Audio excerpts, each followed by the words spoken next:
AIMIM सदर असदुद्दीन ओवैसी ने मरकजी हुकूमत को सख्त तनकीद का निशाना बनाया है। उन्होंने कहा है कि मुसलमानों और दलितों पर जुल्म हो रहा है।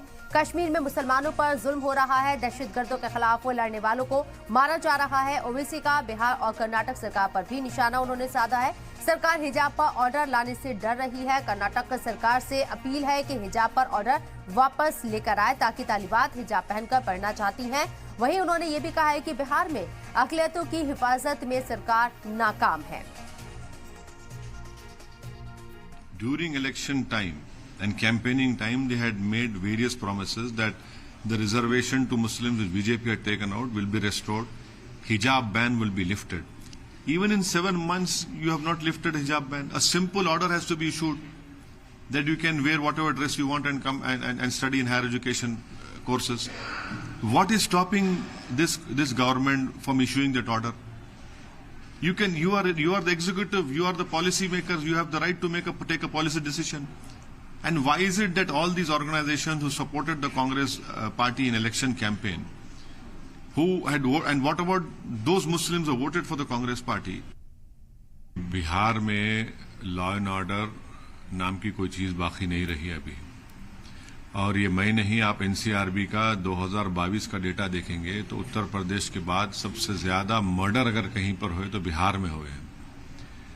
हर तरह के क्राइम वहां पर हो रहे हैं और वहां की जो सरकार है, मुख्यमंत्री है, डिप्टी सीएम है, ये दोनों ये जो लॉलेसनेस हो रहा है उसको रोकने में नाकाम साबित हो रहे हैं। आप देखिए कि आरिफ जमाल को उसकी औलाद के सामने मार देना, ये बताइए कितनी बुरी बात है। और अब तक आप उन कातिलों को नहीं पकड़ते हैं।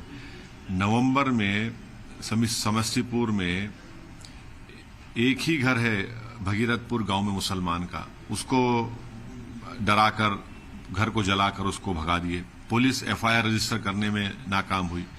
जुलाई 2023 में पुलिस खुर्शीद आलम को, सोनी कुमार शाह को, जो बिजली नहीं आ रही थी, कटिहार में गोली मारकर उनको मार दिया।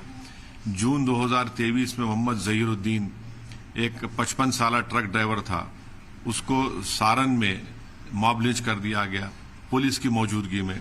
आप किस बुनियाद पर आप कह रहे हैं कि आप बड़े सेकुलर हैं, आप बीजेपी से मुख्तलिफ हैं, आप नरेंद्र मोदी से आपकी पॉलिसी मुख्तलिफ है? कहाँ है? ये तो सब हत्याएं हो रही है, दिन दहाड़े मार रहे हैं और अब तक आप पकड़ते नहीं है। शाहिद काजी हमारे नुमाइंदे फोन लाइन पर मौजूद है, उनका रुख करते हैं। शाहिद, कर्नाटक में हिजाब पर जो सियासत है वो थमने का नाम नहीं ले रही है। अब सिद्धारमैया सरकार के ऊपर सीधे तौर पर सवाल उठाए जा रहे हैं। एआईएम के जरिए असदुद्दीन ओवैसी ने दूसरी मर्तबा ये सवाल उठाया है। आपको क्या लगता है किस तरह की सियासत अभी कर्नाटक को लेकर हो सकती है? देखिए शबनम, हिजाब का मामला काफी दिनों से थमा हुआ था, लेकिन जब ये सीएम सिद्धरामैया की तरफ से एक स्टेटमेंट आया, एक स्पीच के दौरान उन्होंने कहा कि हम हिजाब बैन को वापस ले रहे हैं और मैंने डिपार्टमेंट को आदेश दे दिया है कि वो हिजाब बैन को खत्म करें। इस सवाल के बाद जब दूसरे दिन जब मीडिया से बात हुई तो उन्होंने उस मामले में दोबारा जवाब दिया कि वो अभी इस ताल्लुक से बात कर रहे हैं, यानी अभी तक वापस नहीं लिया गया।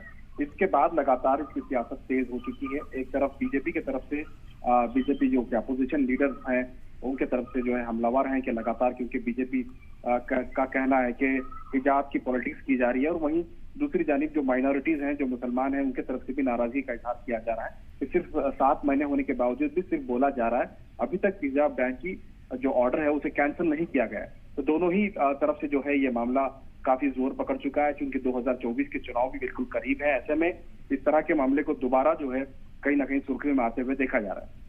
लेकिन हम देखें एआईएम का अगर रुख देखें तो एआईएमआईएम अगर बात करें तेलंगाना के अंदर, तो तेलंगाना में उतनी सख्त कांग्रेस को लेकर नजर नहीं आती। और जब से अकबरुद्दीन ओवैसी को प्रोटेम स्पीकर बनाया गया है उसके बाद से और भी ज्यादा जो एक कह सकते हैं नर्म रुख कांग्रेस के लिए नजर आ रहा है। लेकिन कर्नाटक में हिजाब के मुद्दे को लेकर एआईएमआईएम काफी सख्त नजर आ रहे हैं। कर्नाटक में एआईएम की अगर हम बात करें तो अभी क्या वजूद नजर आता है?